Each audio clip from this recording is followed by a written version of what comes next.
Hello there, Sir from 17 once again. Now that we've hit the bonfire in Sinner's Rise, we've warped all the way back to Majula so that we can move on to a different area. Because once again, I'm saving the boss of that particular area for a little bit later, just to help the people who struggle with that fight, or the people who want to be a little bit stronger when they get there. Like, if you are confident in beating the Lost Sinner, feel free to do so. You know, soul level 1 playthroughs are possible. I've done one myself, and they're not quite as challenging as I thought they would be. But you are incredibly limited by what you can use, and with low adaptability, it makes for a very interesting situation. Ooh, and coming up here is my least favourite piece of invisible geometry. There it was.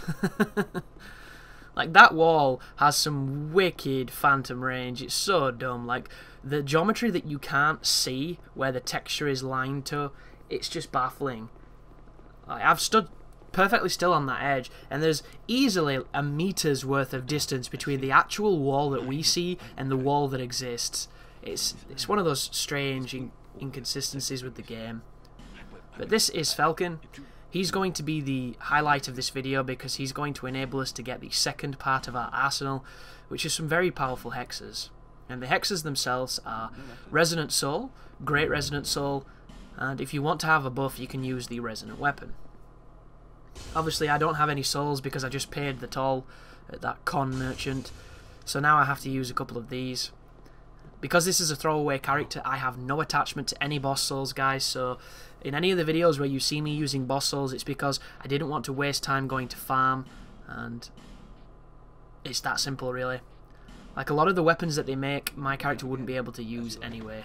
In Dragonlight, the flow of time is convoluted. If you are tired, try resting beside the flame. But welcome to Huntsman Copse. This is the first bonfire. Anybody that took part in the beta will recognise this area fondly, or not so fondly, depending on what your opinion of it was. I do think it's probably the worst area they could have shown for the beta, because I just think it looks incredibly dull. I think the colour scheme is the weakest in the game. It has some very nice skies, but aside from that, it's just really dull looking and very uninspired. And I think that's a shame, because I do like the area, I just wish it was less dismal. And I have to put this because I never really mentioned this, but it does help. I play this game at the highest brightness. I do that because it enables me to play better, because it enables me to see things that you wouldn't normally see in the game's natural ambience and atmosphere. A lot of the issues that I have with this game visually are hidden, or hid well in the original lighting, that you don't see them as much. And if you're having problems playing because the game itself is offending you visually, the best thing to do is to drop the brightness, because the shadows really do accentuate the visual style and they make it look a lot better. Obviously, if you're playing on PC, it looks a lot better anyway, and there are mods now that make it look even nicer.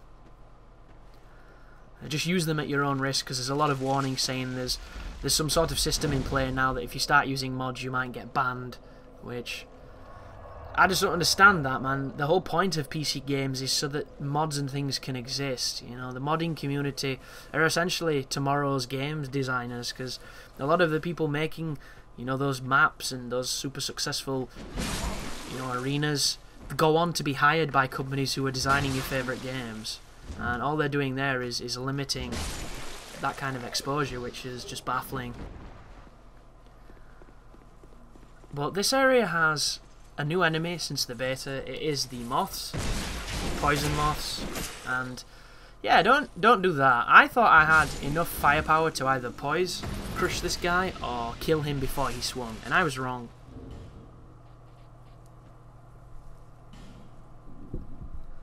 Because as you saw, I got flattened, and it's an interesting enemy that I believe they're called the, is it artificial undead or enhanced undead, one of them. I think it's artificial. The enemy that it's not is the giant turd hamburger with the scorpion tail and the horns, because he's either the undead, the enhanced undead, or the artificial one. Either or, I don't know which, because the name is lost to me. But these are the rogues.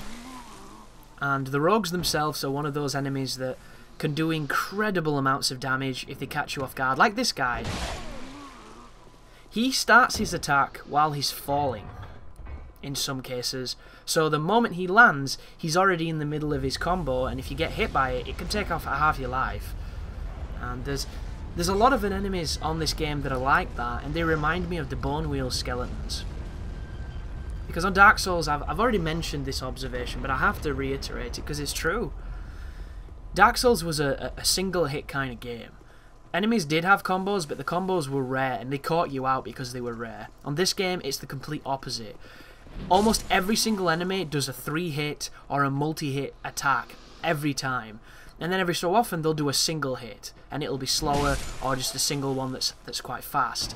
But for the most, if you get hit, there will always be a second hit coming. Every single time. And it's not so bad when it's a 3-hit combo that's slow, so you can roll away after the first hit. But it's a little bit worse when it's a 5-hit combo and it's incredibly fast daggers, because there's nothing you can do if you get that hit, and it can be incredibly frustrating. And the rogues, the mannequins, the fucking Warpick Drake Keepers, it's just so strange. That enemy, oh, it's like they don't have a stamina bar. They just have a "have I finished hitting you enough times before I've gotten bored" bar. Because they hit that many times without repercussion. It's insanity. But all that you need to be aware here, and the best strategy I can give you for fighting the rogues, is whenever you think you should attack a second before.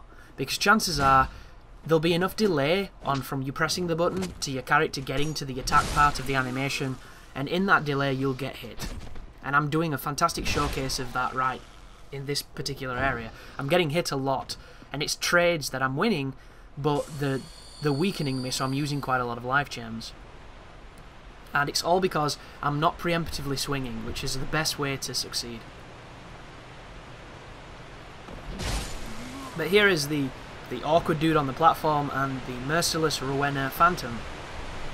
So she has a boss weapon, and it's a boss weapon from the boss that's right next to where we are, which is interesting. But she's one of the weaker phantoms. She's very easy to predict, she's very easy to beat, and she drops a shield I don't have, so I have to farm her, which is really annoying because I have to kill this boss again. And the bone wheels get stronger and stronger, and one mistake and you have to do the entire fight again. A lot of people think that the new farming system is good because of bonfire ascetics. That strikes me as a person who hasn't used 70 ascetics on a single bonfire yet.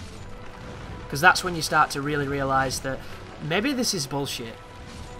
And I personally think the drops in this game are the worst they've ever been, and I do not like them at all. But this is the Skeleton Lords. The strategy here is very simple. You want to kill them one at a time, and you do not want to kill the one with the crazy bone staff. He has to be last, or you're going to get bone wheels while everything else is fighting you, and you're going to have a rough time. So kill the Lord, wait for the enemies to start spawning, and as soon as they're about halfway out of the ground, you should be able to start landing damage on them. And because this is a new game and we have a strong weapon, we're going to be able to kill them very quickly. And the cool thing about the skeletons is they have these Laurel and Hardy animations where they have to put the head on and they have to get into position before they actually become hostile. So you get more than enough time to kill them. The wheelies are a little bit faster, so you want to be aware of it. And there are always 4 of them, I believe. So there's that one. 1, 2, 3, and then the last one is him. As soon as that head is on his neck, he will then become aggroing, and then he'll start to do the jumping spin attack. And if it hits you, it really, really hurts. You know, there's no science here, there's just pain. And screen tearing, which is fucking appalling. Like, when you play the PC version, it's going to blow you away because it's Dark Souls like it should look. And even then, it's not like what they showed it would look. But it looks nice, it's high res, and it runs at 60 frames per second on the dot. And that's with everything max, and my machine is decent, but it's, you know, it's nowhere near top tier. So yeah, awesome stuff. But just move forward and we'll be entering Harvest Valley, which is the area that you're going to see in the next video. So thank you for watching, guys, and as always, you take care now.